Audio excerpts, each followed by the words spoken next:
యేసుక్రీస్తు నామమున అందరికీ వందనాలు. బైబిల్లో నుండి ఒక విషయాన్ని మనం ధ్యానిద్దాం. ఏంటి ఆ విషయం అంటే, సమాజంలో నుండి ఒక ప్రశ్న ఆ విషయం మీద ఆధారపడి ఉంటుంది. ఏంటి ఆ ప్రశ్న? క్రైస్తవులు పాపం చేయొచ్చా? ఎన్ని పాపాలు చేసినా సరే యేసుక్రీస్తు వారి దగ్గరికి వెళ్తే క్షమించమంటాడంట. కాబట్టి మీ ఇష్టం వచ్చినట్టు మీరు పాపాలు చేసి, మీ ఇష్టం వచ్చినట్టు మీరు బ్రతికి, తర్వాత యేసు ప్రభు దగ్గరికి వెళ్తే క్షమిస్తాడంట కదా, నిజమేనా అని అడుగుతారు చాలామంది. మన ఇష్టం వచ్చినట్టు మనం పాపాలు చేసి, మన ఇష్టం వచ్చినట్టు మనం బ్రతికి, మన ఇష్టం వచ్చినట్టు మనం జీవించి దేవుడి దగ్గరికి వెళ్తే క్షమాపణ కోరుకుంటే క్షమిస్తాడా అని అంటే అది బైబిల్ అనుసారమైన విషయం కాదు, బయట వ్యక్తులు మాట్లాడుకునే విషయం మాత్రమే. అసలు బైబిల్ ఏం చెప్పుద్ది? బైబిల్ సిద్ధాంతం ఏంటి? మనుషుల సిద్ధాంతం ఏంటి? ఎందుకంటే బైబిల్ అనేది కంప్లీటెడ్గా చదవడం ఒక ఎత్తు, అర్థం చేసుకోవడం ఒక ఎత్తు, ధ్యానించడం ఒక ఎత్తు, అర్థం చేసుకోవడం ఒక ఎత్తు. ఎందుకంటే ఒక మాట దాని భావం ఏంటో అర్థం కావాలి ముందర. కానీ చాలామంది అడిగే ప్రశ్న అదే, దేవుడు మీ పాపాలన్నీ క్షమిస్తాడట, ఎవరినైనా క్షమిస్తాడంట, కాబట్టి ఎన్ని పాపాలైనా చేయొచ్చు. ఇప్పుడు ఎన్ని పాపాలైనా చేయొచ్చు అని బైబిల్లో ఎక్కడన్నా రాసి ఉందా అంటే ఎక్కడా రాసలేదు. అసలు దేవుడు ఏమంటున్నాడు? ఇలాంటి సిద్ధాంతాల మీద ఆ రోజుల్లో కూడా పౌలు గారి దగ్గరికి ఒక వాదం వచ్చింది. ఏంటి ఆ వాదం అని అంటే, పౌలు గారు తన రోమీలకు రాసిన పత్రికలో మాట్లాడుతా, కొంతమంది ప్రజలు పౌలు ఈ సిద్ధాంతం మీద కొన్ని మాట్లాడుతున్నారట. రోమీలకు రాసిన పత్రిక 3వ అధ్యాయం 8వ వచనంలో, మేలు కలుగుటకు కీడు చేయదుమని మేము చెప్పుచున్నామని కొందరు మమ్మల్ని దూషించు చెప్పు ప్రకారం మేమెందుకు చెప్పరాదు? మేలు కలుగుటకు కీడు చేయదుము అంటే పాపం చేస్తే దేవుని కృప ఉంటుంది అని మేం చెప్తున్నామని పాపం మీ ఇష్టం, పాపం ఏమన్నా చేసుకోండి, పాపాలు ఎలా చేసుకున్నా పర్లేదు, పాపాలు చేసుకున్నా సరే దేవుడు క్షమిస్తాడని మేము చెప్తున్నామని కొంతమంది దూషించి చెప్పిన ప్రకారం అన్నాడు. అంటే ఆ రోజుల్లో కూడా పౌలు గారికి ఇలాంటి వాదం ఒకటి తగిలింది. ఏంటి ఈ వాదం అంటే, క్రైస్తవులు అన్నవాళ్ళు ఎన్ని పాపాలు చేసినా దేవుడు క్షమిస్తాడని చెప్తున్నారు, అసలు పాపాలు చేస్తే ఎలా బ్రతికినా, ఎలాంటి పాపాలు చేసినా దేవుడు క్షమించేటట్టయితే ఎన్ని పాపాలైనా చేయొచ్చు అని. మన జీవితం ముగించే కాలం వరకు మనం ఎలా బ్రతకాలో అలా బ్రతికేసి లాస్ట్లో దేవుడి పేరు చెప్పేసినంత మాత్రాన, లేదా దేవుడిని తలుసుకున్నంత మాత్రాన, ఆయన పేరు మన నోటితో తలుసుకున్నంత మాత్రాన దేవుడు మనల్ని క్షమించడు. ఎందుకంటే ఆయన జీవించి ఆ 33.5 సంవత్సరాలు జీవించిన కాలంలోనే ఒక మంచి మాట చెప్తాడు. ఆయన ఏమంటాడంటే, నేను చెప్పిన ప్రకారం చేయక ప్రభువా అని పిలుచుట ఎందుకు అన్నాడు, వేస్ట్ అన్నాడు. అంటే ఏం చెప్తున్నాడు ఆయన?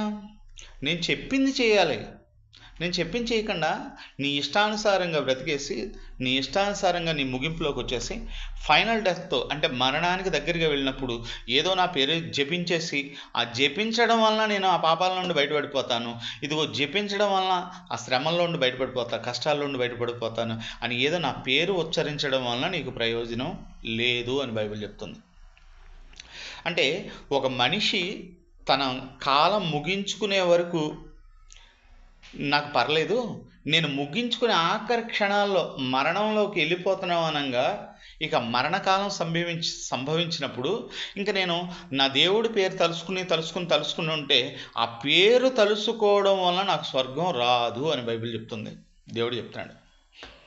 పోనీ అసలు శిష్యులు ఏమన్నా చెప్పారా? పోనీ శిష్యులు ఏమైనా దాని గురించి మాట్లాడారా అంటే, 1 కొరింథీయులకు రాసిన పత్రిక 15వ అధ్యాయం 34వ వచనంలో ఒక మాట ఉంది, చూద్దాం. 1 కొరింథీయులకు రాసిన పత్రిక 15వ అధ్యాయం 34వ వచనంలో, 15:34 ఏం చెప్తున్నాడు ఇక్కడ? నీతి ప్రవర్తన పైన 33వ వచనం కూడా చూద్దాం. 33, రేపు సత్యబోధము గనుక తిందుము, త్రాగుదుము త్రాగుదుము మోసపోకుడి, దుష్ట సాంగత్యము మంచి నడవడిని చెరుపును. రేపు చచ్చిపోదాం కనుక ఎంజాయ్ చేద్దాం, ఎలా అయినా తిందాం, ఎలా అయినా బ్రతుకుదాం, ఎలా అయినా బ్రతికేసి ఆఖరి క్షణాలలో మనం దేవుణ్ణి తెలుసుకుంటూ వెళ్ళిపోదాం అని అంటే కుదరదబ్బాయి.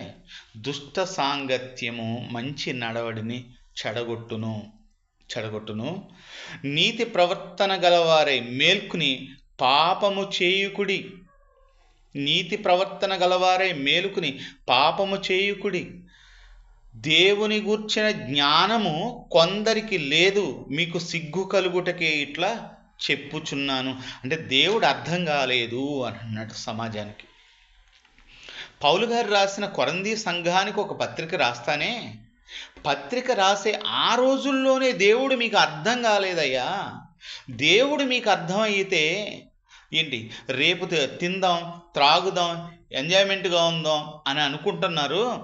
కానీ ఒక ముగింపు రోజు అనేది ఒక రోజు ఉంది.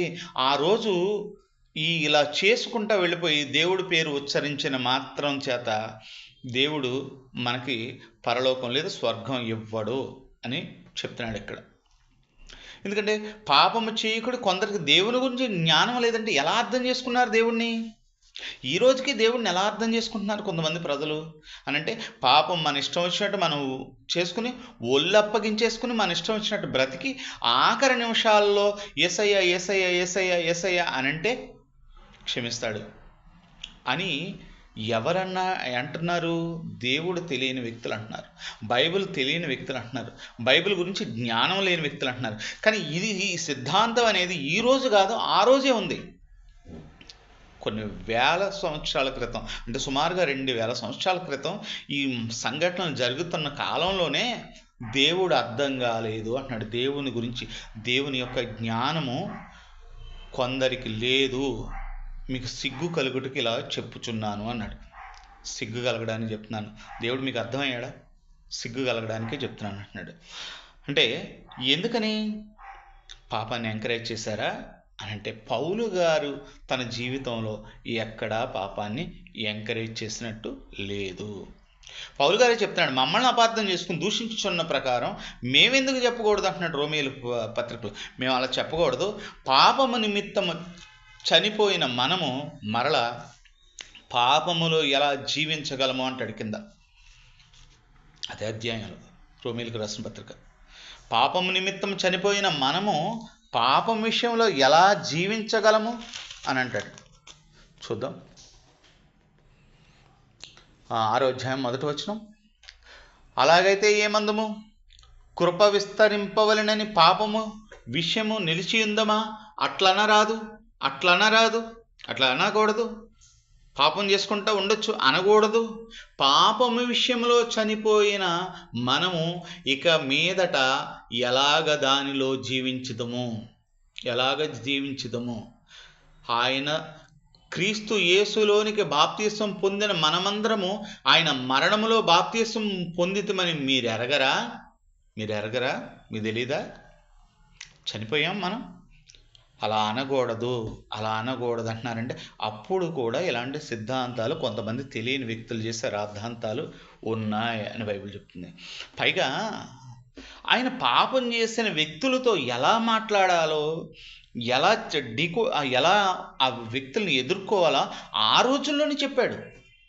ఎవరు? పౌలు గారు తన శిష్యరకంలో తను సేవకుడిగా మార్చబడ్డాక అనేక సంఘాలు కట్టాక ఆ సంఘ సేవలో ఉన్న తిమోతి గారితో ఒక మాట మాట్లాడుతున్నాడు. చూద్దాం. తిమోతికి రాసిన మొదటి పత్రిక 5వ అధ్యాయం 20వ వచనం.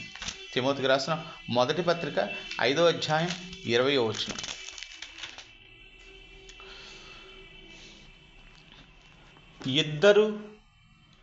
ఇతరులు భయపడు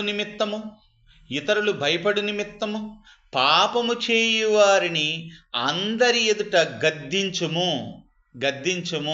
విరోధ బుద్ధితో అయినా పక్షపాతముతో అయినా ఏమీ చేయక నేను చెప్పిన ఈ సంగతులని గైకొనవలెను. పాపము చేసేవాళ్ళని డైరెక్ట్గా అందరి ముందలే గద్దించు అన్నాడు. కప్పెట్టమన్నాడా? దాసేమన్నాడా? పాపం చేశాడు కదా, మనోడే కదా, సరిపెట్టేమన్నాడా? దేవుడు దావీదు తప్పు చేసినప్పుడే మొఖాన్ని పట్టుకుని అడిగించాడు నాతాను పంపించి, నువ్వు చేసిన పని ఏంటి అబ్బాయి అని. అంటే దేవుడు పాపాన్ని కప్పెట్టేవాడు కాడు, పాపాన్ని వెల్లడపరిచేవాడు.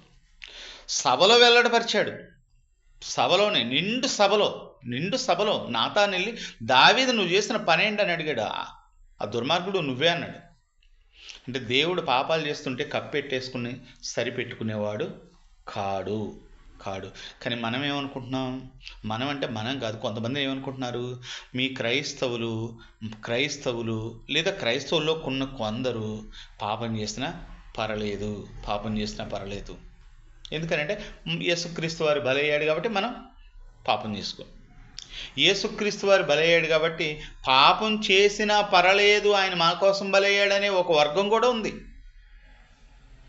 ఇలాంటి వర్గం కూడా ఉంది. పర్లేదు ఎందుకంటే ఆయన మా నిమిత్తం అని పాప సంకీర్తంగా చేసుకుంటా మా నిమిత్తం ఆయన బలయ్యాడు అని అంటే, దేవుడు హెబ్రీయులకు రాసిన పత్రికలో పౌలు గారు అదే ఒక మాట మాట్లాడుతున్నాడు. చూద్దాం. హెబ్రీయులకు రాసిన పత్రిక 10వ అధ్యాయం 26వ వచనం. హెబ్రీయులకు రాసిన పత్రిక 10వ అధ్యాయం 26వ వచనం. మనము సత్యమును గూర్చిన అనుభవ జ్ఞానము పొందిన తరువాత, అంటే దేవుణ్ణి తెలుసుకున్న తరువాత, సత్యము నేనే మార్గము, నేనే జీవము, నేనే సత్యము అంటే యేసుక్రీస్తు వారి యొక్క గుణగణాలను తెలుసుకున్న తర్వాత, యేసుక్రీస్తు వారి యొక్క ఉద్దేశాలను అర్థం చేసుకున్న తర్వాత, యేసుక్రీస్తు వారు ఎట్టి పాపానికి ఎంత విముఖుడయ్యాడో తెలుసుకున్న తర్వాత, అనుభవ జ్ఞానము పొందిన తరువాత, అంటే ఆయనతో నడుస్తా ఉండగా మరలా తరువాత బుద్ధిపూర్వకంగా పాపము చేసిన ఎడల పాపమునకు బలి ఉండదు అన్నాడు. పాపమునకు బలి ఉండదు. పాపానికి అంటే బుద్ధిపూర్వకంగా తెలియకుండా తప్పు చేస్తాం. అందుకు నేను పౌలు అంటాడు, తెలియక అపరాధములు చేస్తేనే గనుక కనికరించబడితిని, తెలియక చేశాను అన్నాడు. తెలియక చేశాను. దేవుడు ఏంటో నాకు అర్థం కాలేదు, దేవుని ఉద్దేశాలు ఏంటో అర్థం కాలేదు, దైవిక విషయాలు ఏంటో అర్థం కాలేదు, దైవత్వంలో నేను ఎలా దేవునితో నేను ఉండాలో అర్థం కాలేదు, పాపం అంటే దేవునికి ఎంత పడదో నాకు అర్థం కాలేదు. ఆ విషయాలు అర్థం కానప్పుడు ఒక జీవితం వేరుగా ఉంటుంది. కానీ పాపం ఏంటో అర్థమయ్యాక, పాపం యొక్క వాసన ఏంటో అర్థమయ్యాక మరలా దాన్ని నేను కౌగిలించుకుంటానంటే అది కుదరదు. అందుకని ఇంకా అలాంటి వ్యక్తుల గురించి ఇంకా బలి ఉండదు అన్నాడు. ఇప్పుడు వరకు పౌలు గారు చేసిన బోధలో మనం మాట్లాడుకున్నప్పుడు ఇంకా అనేక విషయాలు మాట్లాడవచ్చు పాపం గురించి. పాత నిబంధనలోకి వెళ్ళిపోతే అసలు కొత్త నిబంధనే మనం చూస్తున్నాం. పోనీ ఏమన్నా పూర్వకాలంలో ఏమైనా జరిగినాయి, ఆ పాపాన్ని ఎంకరేజ్ చేశాడా దేవుడు అని అంటే పాపాన్ని ఎక్కడ ఎంకరేజ్ చేసినట్టు లేదు. మరి యేసుక్రీస్తు వారు ఇంతకీ మూల పురుషుడిగా మన క్రైస్తవ్యానికి దేవుడు మూల పురుషుడైన యేసుక్రీస్తు వారు ఏమన్నా పాపం చేయమన్నాడా? పోనీ పాపానికి ఏమైనా దగ్గరగా బలపరిచే మాటలు ఏమైనా మాట్లాడాడు ఆయన? పర్లేదులే మీకు ఇస్తున్నాను, నేను ఆఫర్ ఇస్తున్నాను, మీరు ఏది చేసినా పర్లేదు, నాకు ఎంతో కొంత ఇస్తే చాలు అని అన్నాడా? కానీ ఎన్నన్నా చేసుకో, నాకు ఇవ్వాల్సింది నువ్వు ఎన్నన్నా చేసుకో, నాకు ఇవ్వాల్సింది నా గుడికి నాకు ఇవ్వాల్సింది నా చందా కానీ లేకుంటే దేవుని యొక్క ఏది ఇస్తావో అది అని అన్నాడా? అలాంటి మొహమాటమేమీ లేదు. ఒకప్పుడు కయీను హేబేలు అర్పణ తెచ్చినప్పుడే దేవుడు ఎలాంటోడు అర్థం కావడానికి ఆదికాండం తెలిస్తే చాలు. కయీను హేబేలు అర్పణ తెచ్చినప్పుడే కయీను అర్పణను దేవుడు లక్ష్య పెట్టక హేబేలు అర్పణను లక్ష్య పెట్టెను అని ఉంది. అంటే ఎవరిని చూశాడు? పేతురుగారు అంటాడు, అతని క్రియలు చెడ్డవి గనుక అంటాడు. క్రియలు చెడ్డవి గనుక అంటే చెడ్డ క్రియలు కలిగిన వాడు తన దగ్గరికి తీసుకొచ్చాడు బలికి, అదే ఆయన దగ్గరికి అర్పణ ఇవ్వడానికి. ముందు దేవుడు మనిషిని లోపల ఉన్న స్వభావాన్ని చూశాడు. స్వభావాన్ని చూసి తెచ్చేసాడులే, ఇంకేదే అక్కడ పెట్టేసాయి, నేను నిన్ను ఆశీర్వదిస్తానని అనలా. ఆ రోజున కయీన్ని యాక్సెప్ట్ చేయలే దేవుడు. మరి ఈ రోజున మనల్ని ఏమైనా యాక్సెప్ట్ చేస్తాడా అంటే యాక్సెప్ట్ చేయడు. మొహమాటం ఏమీ లేదు. యేసుక్రీస్తు వారి కోసం గురించి మాట్లాడినప్పుడే రోమీలు హెరోదీయులు వచ్చి అంటారు, నువ్వు మొహమాటం లేనివాడు అని మేము ఎరిగి ఉండి. మొహమాటం లేదు. దేవుడికి మొహమాటం లేదు. ఆయన ఏం మొహమాటం పట్టు. మన పాపాలను మొహమాటం లేకుండా చెప్పేస్తాడు. ఇక అందులో అనుమానమేం లేదు. మన పాపాలని చేసుకోండి అని సర్టిఫికెట్ ఇచ్చేవాడు కాదు. హేబేలు అర్పణను తీసుకున్నాడట, కయీను అర్పణను పక్కన పెట్టాడట. ఆయన అంటాడు, సత్క్రియ చేసిన ఎడల నీవు తల ఎత్తుకునవా అన్నాడు అక్కడ. బాబు, నువ్వు మంచోడు అయితే తల ఎత్తుకోవా? మంచోడు అయితే నేను తీసుకోనా? నువ్వు మంచోడు అయితే నేను తీసుకోనా? కానీ నీ గుణం బాగున్నప్పుడు నువ్వు ఇచ్చేది కూడా నాకు వద్దు అన్నాడు ఆదిలోనే దేవుడు. మరి అలాంటిది యేసుక్రీస్తు వారు ఏమన్నాడు? ఆయన 38 సంవత్సరాల నుండి ఆ సిలోమియ కోనేటి దగ్గర పడి ఉన్న వ్యక్తిని దేవుడు స్వస్థపరిచాక అతనితో ఒక మాట మాట్లాడతాడు. చూద్దాం. యోహాను సువార్త 5వ అధ్యాయం 5వ అధ్యాయం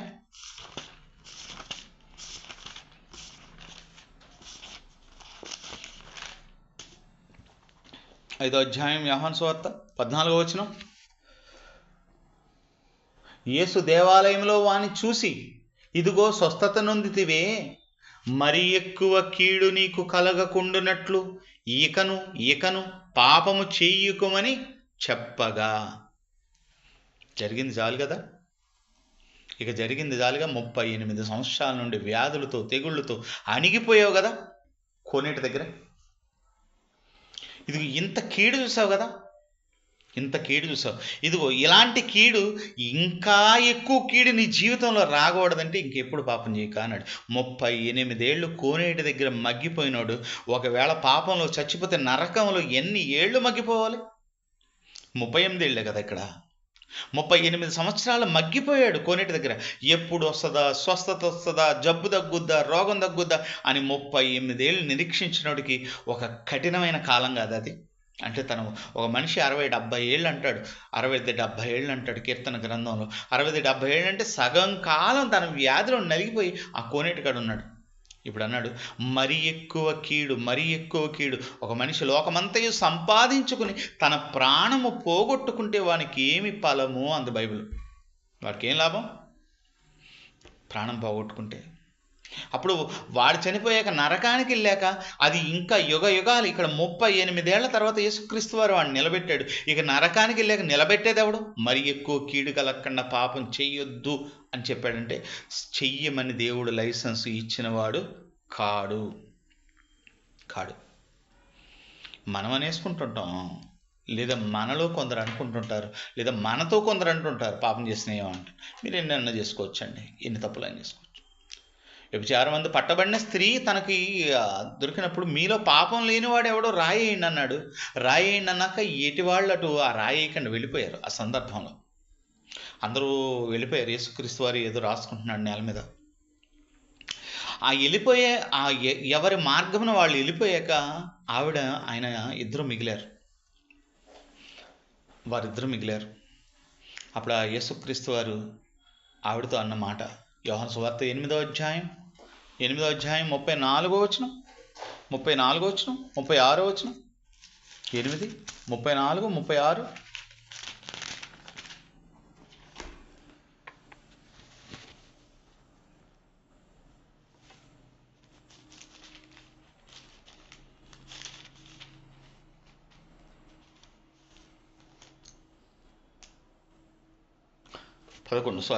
పదకొండవ వచనం.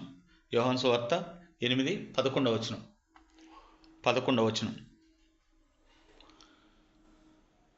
ఆమె ఎవరనూ నీకు శిక్ష విధింపలేదా అని అడిగినప్పుడు, అమ్మా అందుకు లేదు ప్రభువా అనను ఆమె.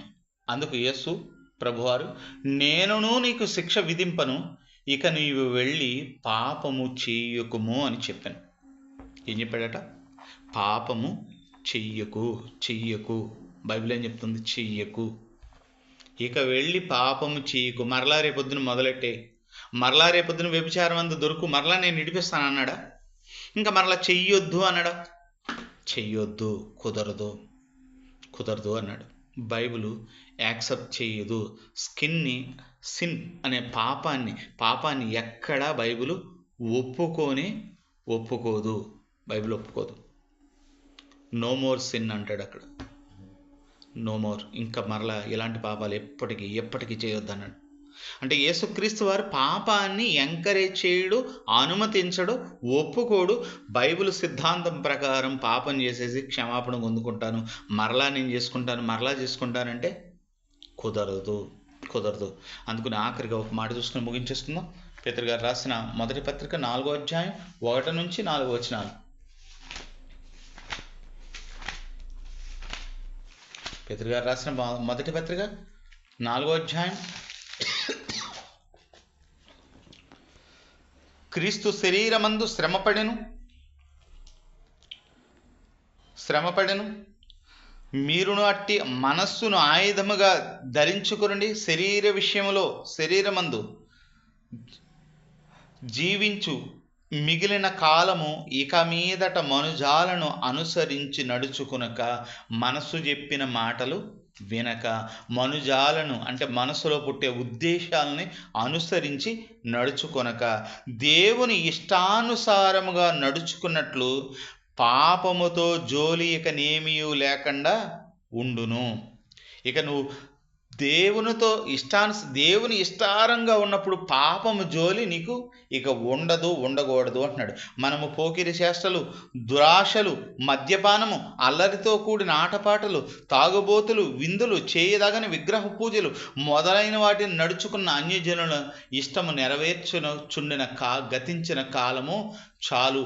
అపరిమితమైన ఆ దుర్వ్యాపారమునందు తమతో కూడా మీరు పరుగెత్తకపోయినందున వారు ఆశ్చర్యపడుచు మిమ్మల్ని దూషించుచున్నారు. ఇలాంటివి చేసేవాళ్ళు వాళ్ళతో పరంగా మీరు కూడా పరిగెడతలేదని దూషిస్తున్నారు అంటాడు. కాబట్టి కుదరదు.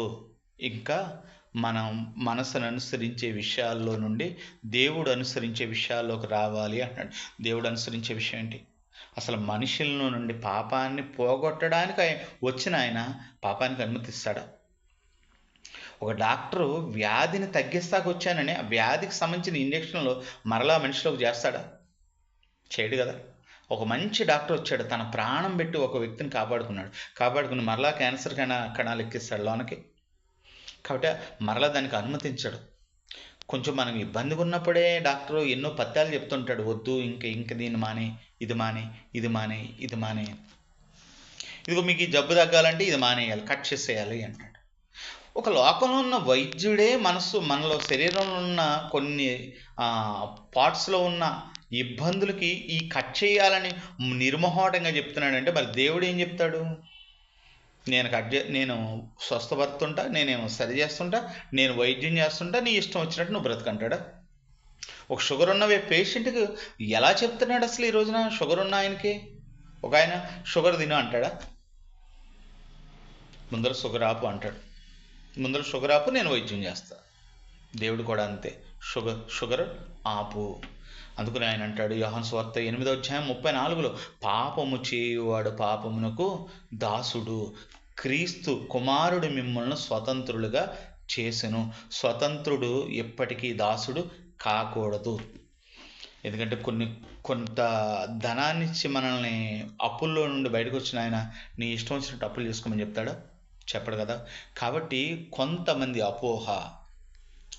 అపోహ క్రైస్తవ్యం పాపం చేసుకోవడానికి అనుమతి ఇవ్వబోదు. దేవుడి మాటలు దీవించును గాక. ఆమేన్.